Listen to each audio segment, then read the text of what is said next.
Komisi 2 DPR RI menyepakati pilkada ulang bila kota kosong menang dalam pilkada serentak 2024. Pilkada ulang diselenggarakan kembali pada tahun berikutnya yakni 2025. Inilah Top Review.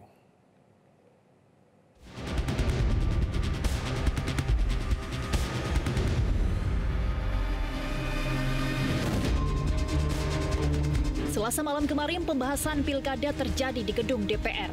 Komisi 2 bersama Kementerian Dalam Negeri, KPU RI, Bawaslu, dan DKPP menggelar rapat dengar pendapat. Rapat dengar pendapat salah satunya membahas terkait nasib kota kosong di pilkada tahun ini. Dalam rapat tersebut, Komisi 2 DPR RI dengan Kementerian Dalam Negeri, KPU, Bawaslu, dan DKPP menyepakati bahwa pilkada ulang akan segera digelar pada tahun 2025 bila kota kosong menang melawan calon tunggal.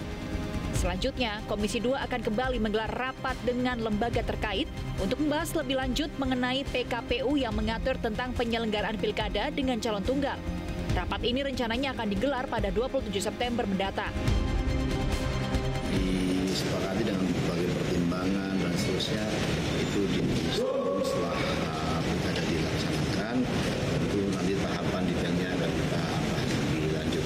Kita konsultasikan, kita bahas kembali, dan tadi ada kesepakatan untuk mensimulasikan berapa bulannya, tahapan dan seterusnya.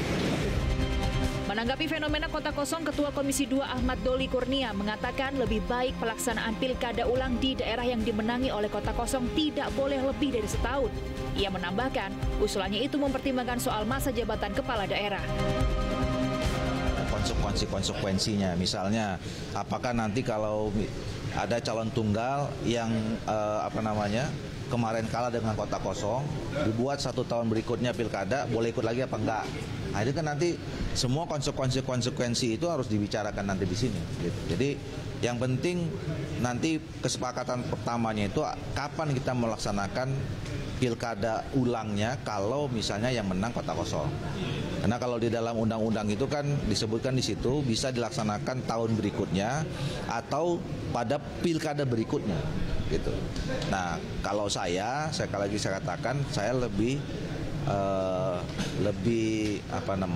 merekomendasikan supaya pilkadanya itu tidak boleh lebih dari setahun, ya. Nah, apalagi nanti berkonsekuensi dengan soal masa jabatan kepala daerah yang terpilih, kan. Nah, itu nanti akan kita sinkronisasikan dengan peraturan perundangan dan peraturan teknis lainnya kalau soal itu. Menanggapi hal itu, peneliti Perludem Fadli Rahmadanil menilai keputusan tersebut harus bersamaan dengan landasan hukum pilkada terkait ambang batas agar ke depan tidak ada lagi calon tunggal. Ia juga berpendapat bahwa calon tunggal yang kalah melawan kota kosong sebaiknya tidak dapat kembali maju di pilkada berikutnya karena terbukti tidak diterima publik.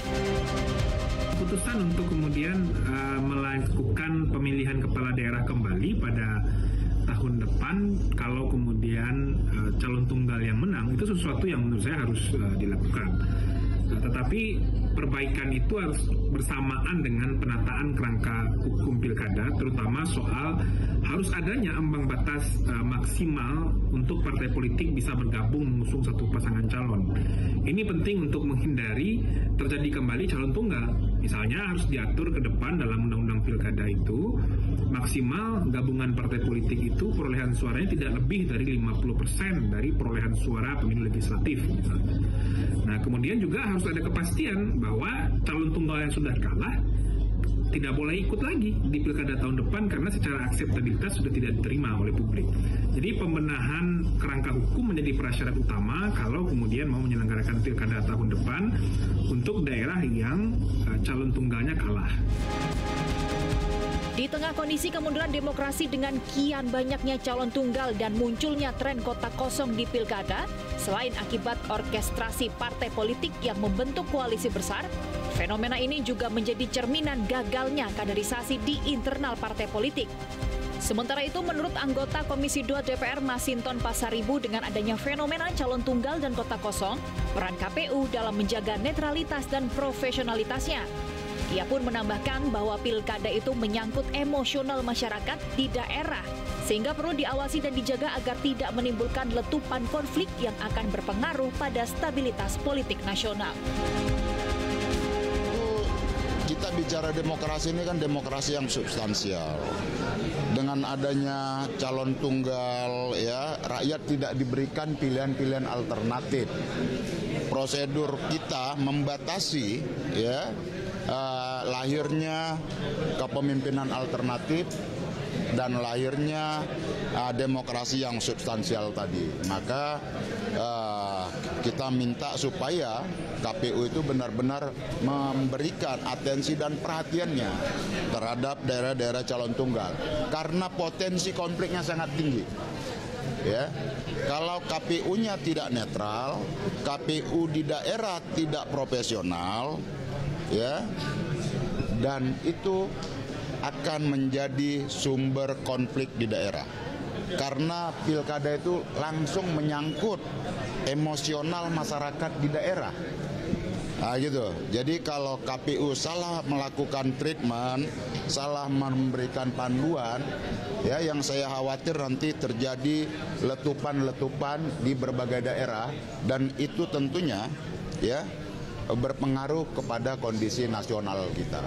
Seperti itu. Nah, maka kita minta supaya KPU benar-benar melakukan perhatian penuh terhadap daerah-daerah yang berpotensi menjadi calon tunggal, apalagi jika ada unsur politisasi ya yang ingin menggunakan KPU. Diketahui berdasarkan catatan KPU ada 41 daerah yang hanya memiliki satu pasangan calon kepala daerah atau calon tunggal pada Pilkada serentak 2024. Daerah itu terdiri dari 1 provinsi, 35 kabupaten, dan 5 kota. Para calon tunggal itu akan berhadapan dengan kota kosong. Tim Liputan, Metro TV.